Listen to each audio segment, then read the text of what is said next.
Hey everybody, welcome back to Everyday Barbecue. My name is Mike and it's Easter today. I decided to film a video on Easter. My wife gave me permission, so we're gonna do it. And I'm gonna kind of walk you through my Easter cook, and pardon me because my kids are doing their egg hunt in the background, but I'm gonna kind of take you through my cook on the Lone Star today. But this is more gonna be just a journey of a cook on the Lone Star from start to finish. Some of the things I think about, some of the things I watch, and some tips that you can use to make sure that you're running a very efficient cook with clean smoke and consistent temperatures. Coming up right now.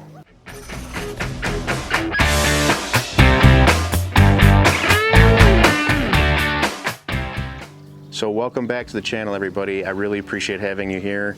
And if you haven't subscribed to the channel yet, I would really appreciate you consider doing so. Just go down there, click the button, click the bell to get notifications anytime I release new content.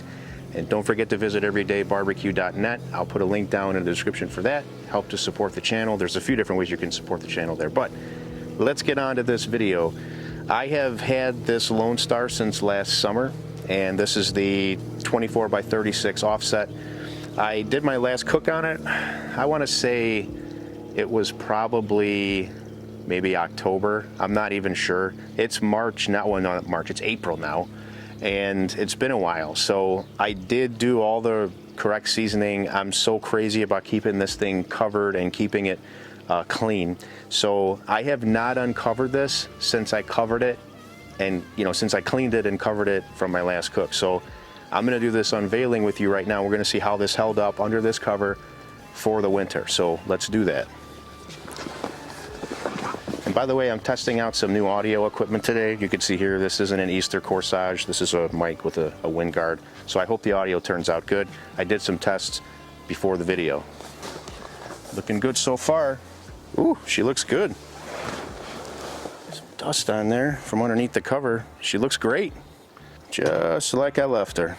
I had never had a doubt that this thing would hold up. And by the way, I did do the exterior seasoning too with the mineral oil on the metal. I made sure that I did that. I really want to make this, I mean, it's going to last forever no matter what. My son, who's standing over there and you can't see him, he's going to end up getting this cooker. I mean, it'll be around long after I'm gone. Amazing quality in these Lone Stars. And by the way, I do want to thank Chris over there. My dad passed away a couple months ago. Actually, it's 2 months to today's date, and I'm healing from that. But I want to thank Chris because he was one of the first guys to reach out to me. Just a great human being. So I love working with good people and good products. So I'm really proud to bring this to the channel and to have it here to share with everybody there that watches. And by the way, I do want to thank Lone Star for sponsoring this video. This is going to be a fun day, and I really, really hope that you'll hang out with me. Just settle in and relax. Spend some time with me. I don't know how long this video is going to be. It might be a little bit longer than most, but just settle in and relax, and let's go through this together from start to finish. So I want to do the best I possibly can at walking you through my setup, and I'm going to start with the firebox here. Whenever I use this, the first thing I'm looking at is, am I going to be using that searing grate there? And the answer for today is no, I'm not. So I'm going to start by removing that. Even though that grate is built to last a long, long time, there's no need to leave it in there in that heat over that fire if I'm not going to be using it. So just to increase the longevity of that and keep it out of the way, I'm removing it for this cook.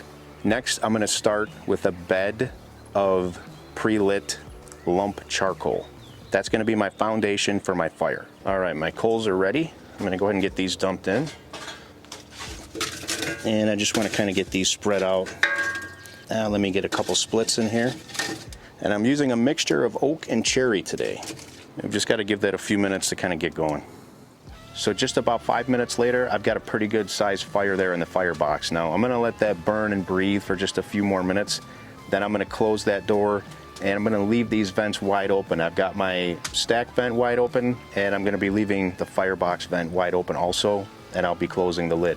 I just want to make sure that I've got that fire burning hot so that I can get clean smoke as quickly as possible. Then it'll just be preheating the cooker, and we'll get this food on. By the way, I haven't even told you what I'm cooking today. So we're going to be doing a couple spatchcock chickens, and we're going to be doing a ham. So I'll show you some of that prep here in just a little bit. it's time for me to get this cooker locked down and start letting it preheat.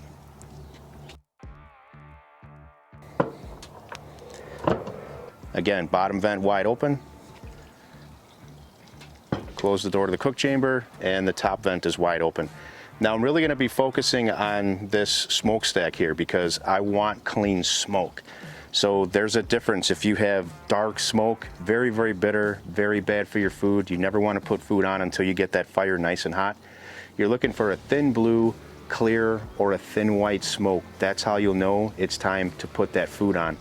And throughout the cook, as you're maintaining your fire, I'm going to show you a few tricks as we go along to make sure you can maintain clean smoke throughout the entire cook process. Speaking of which, I'm going to go ahead and get another split on the side of that firebox now to get that preheated. So what that does is it preheats that split, which makes it burn faster when I put it on the fire, and it also gets clean smoke faster than it would if I didn't preheat it. And that's one of the reasons why I really love this fire management basket, because it gives you a nice little spot on the side to keep a log there to preheat. Anyway, I'll see you in a little bit when it's time to prep the food.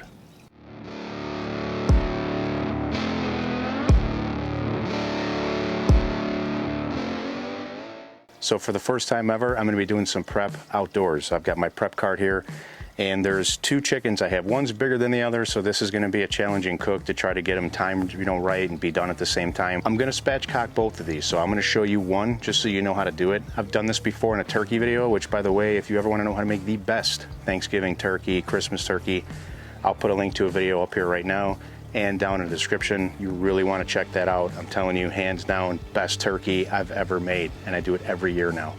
So the spatchcock method is a winner. It works with turkey, it works with chicken. So I'm going to show you how to do the chicken right now. And we're going to keep this very simple. I always wear gloves to keep sanitary, and you're going to need a good sharp knife. I have my Dell Strong here, which, by the way, if you're interested in some good knives, I'm an affiliate for them. I'll have a link down below with a discount code. So pretty much all I've done to get to this point is open the bag, take the chicken out, and take the bag of innards outside of the chicken. So from there, it's really simple. All we're going to be doing is we're going to be feeling down the side here for this backbone. Once you kind of see where that is, you're going to need a good sharp knife. And I like to pull up here on this area in front because that sort of gives me a guideline for what I'm doing. So now, we're just going to pop right through here. And you're going to hear those bones break. Now those bones, as they break, they can become sharp, so take your time with this. Don't try to force it. If it takes you a couple minutes, it takes you a couple minutes. Now we know we've gotten through that side. Now we'll go down this side.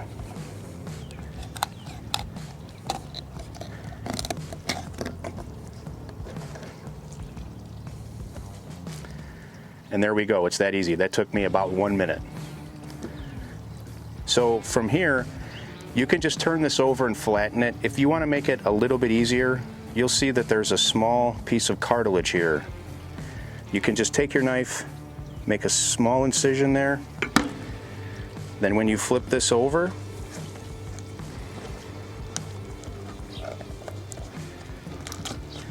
you can really flatten it out very easily.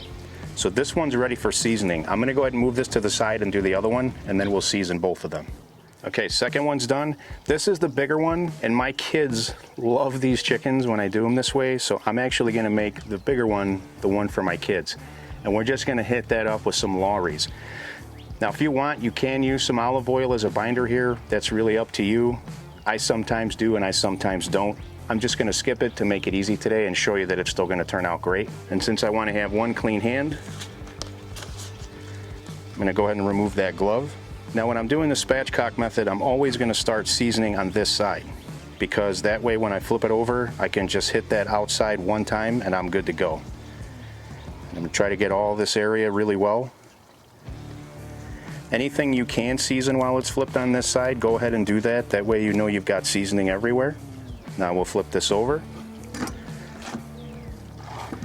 and we'll do the outside. I'm going to move the wings, get underneath there, get a nice generous coating on the outside. This Lawry's used to be my grandpa's favorite seasoning, so I use it a lot.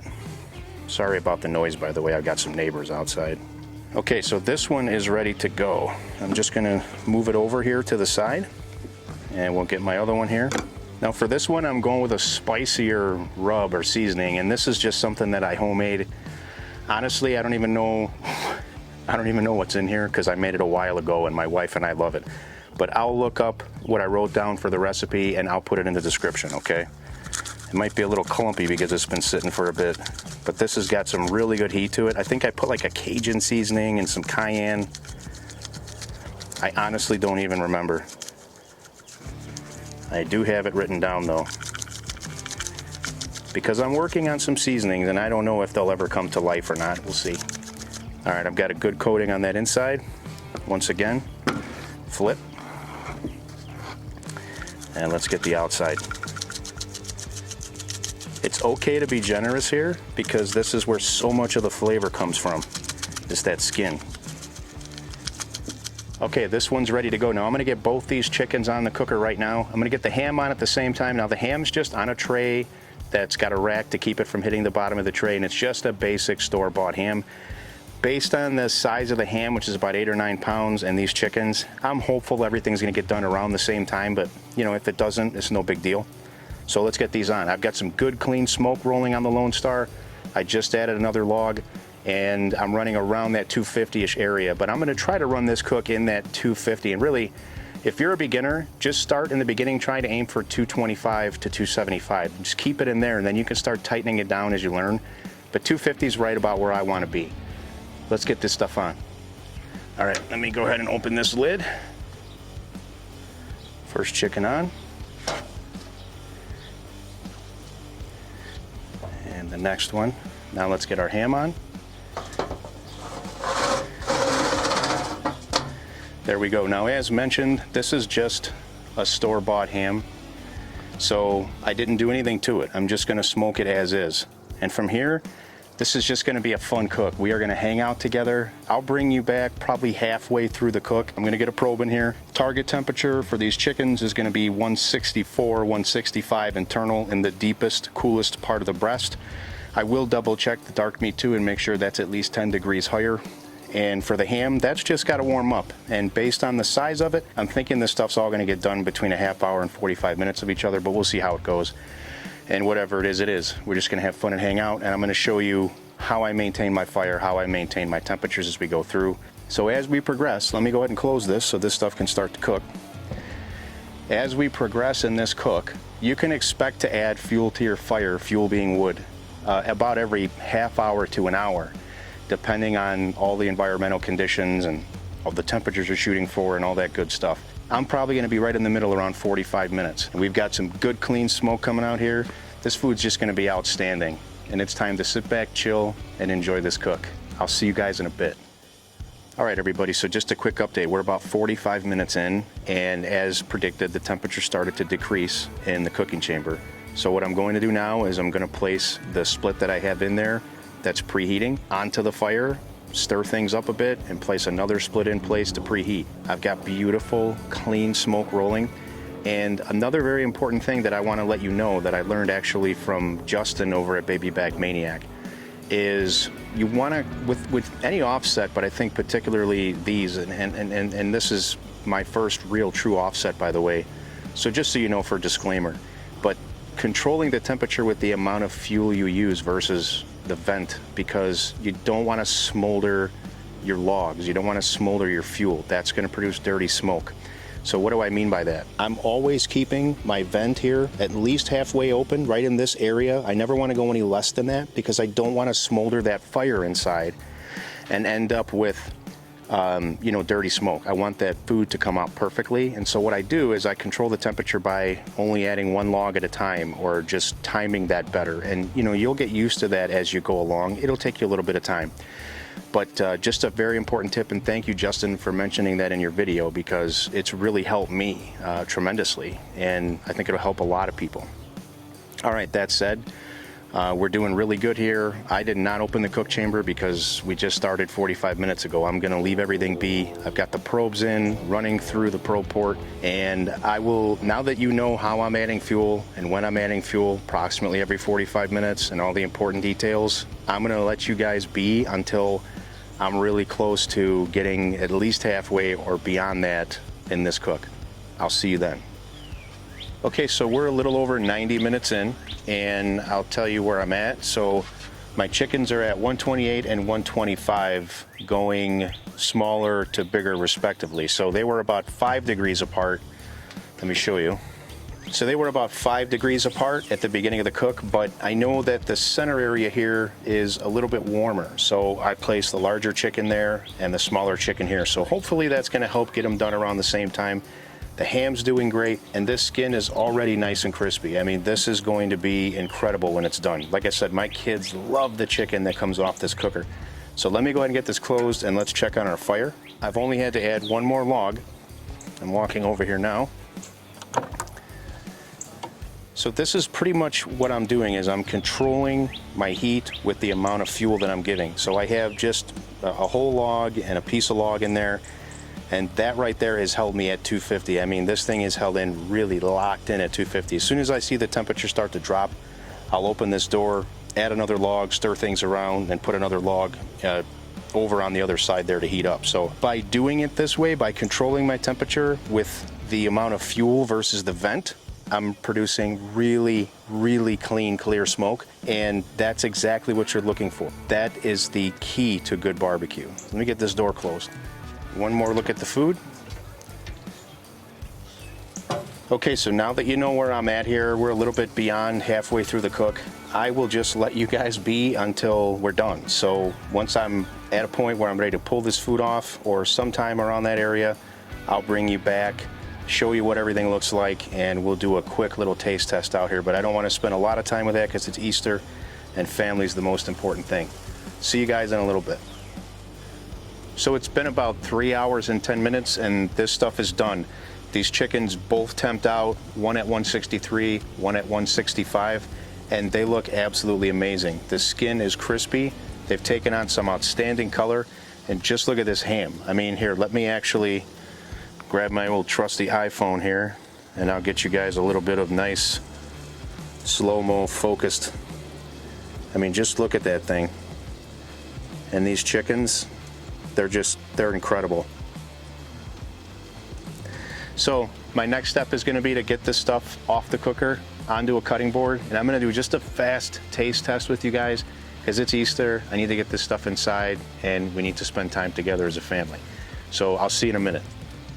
Okay, so we're going to be really quick with this because I got to get this food inside, and we're going to celebrate Easter. But here is the spicier chicken. This is the kids' chicken. There's our ham.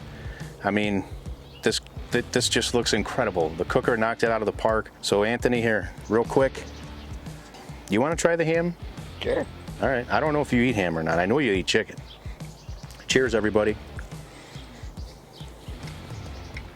Holy cow, dude. Got that Lone Star flavor. Tell me about it. That's good, man. All right, I'm gonna take a little slice out of the breast for you and Leah, all right? It's just oozing here. And oh, by the way, I don't know if you can hear that. That skin is as crispy as you can get it. And this is just juicy. I mean, it's oozing here. Just gonna take a little piece out of this breast. Incredible. Cut a little piece. Here you go, buddy. Thank you. Once again, cheers. Juicy isn't the word. I mean, this is just, it's oozing everywhere. The cutting board's soaked. Chicken's outstanding. I think that's it, man. We got to get this stuff inside. Happy Easter to everybody out there if you celebrate that kind of thing. Thank you for hanging out with me today. We had a great time. We just sat here and, you know, listened to the Cubs game and stuff while this stuff was cooking. So we still made it a good family day. I hope you did the same, and I hope you'll do this every single time you get a chance with your family. Take care. Till next time. We will see you on the next episode.